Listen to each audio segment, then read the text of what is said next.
शिरपूरच्या राजकारणात पुन्हा एकदा हालचालींना वेग आला आहे।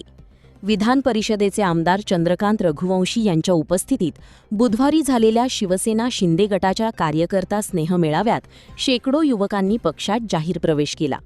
यावेळी रघुवंशी यांनी केलेल्या भाषणाने आगामी स्थानिक स्वराज्य संस्थांच्या निवडणुकांपूर्वी राजकीय वातावरण चांगलेच तापले आहे।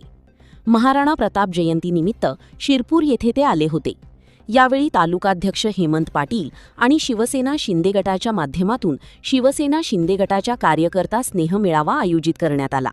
या मेळाव्यात बोलताना आमदार चंद्रकांत रघुवंशी यांनी मी शिवसेनेच्या जीवावर आमदार झालो असून ही आमदारकी शिवसैनिकांच्या कामी आली पाहिजे।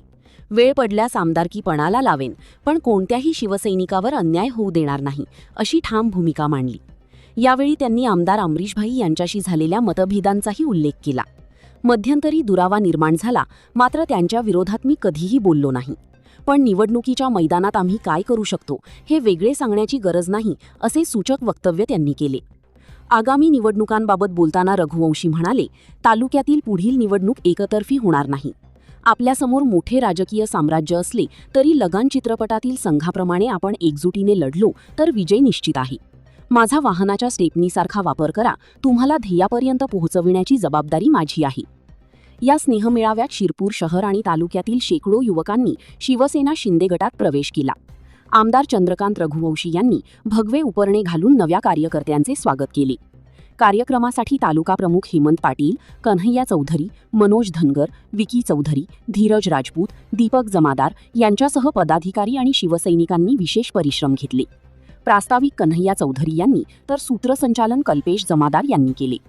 शेकडो युवकांचा पक्षप्रवेश, आमदार चंद्रकांत रघुवंशी यांची आक्रमक भूमिका आणि आगामी निवडणुकीबाबतचे स्पष्ट संकेत, यामुळे शिरपूरच्या राजकारणात नव्या समीकरणांची चर्चा सुरू झाली असून येत्या काळात या मेळाव्याचे पडसाद स्थानिक राजकारणात उमटण्याची शक्यता व्यक्त केली जात आहे। शेकडो कार्यकर्त्यांनी आज शिवसेनेवर विश्वास व्यक्त करून मोठ्या प्रमाणामध्ये प्रवेश केला।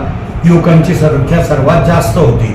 आता जिल्हा परिषदची निवडणूक आहे आणि आमच्या सर्व कार्यकर्त्यांना जिल्हा परिषद सुद्धा तेवढ्याच जोमाने लढवायची आहे। हा आदेश आदरणीय आमचे पक्षप्रमुख एकनाथ शिंदे साहेबांनी दिला आहे आणि त्याची अंमलबजावणी सुद्धा शिवसेनेचे सर्व पदाधिकारी नवे जुने भेदभाव नाही, सगळे एका दिलाने एका विचाराने काम करतील असा एक कानमंत्र सुद्धा त्यांना देण्यात आलेला आहे नेत्यांकडून आणि ते सगळेजण काम करतील असा आत्मविश्वास माझ्या मनात आहे।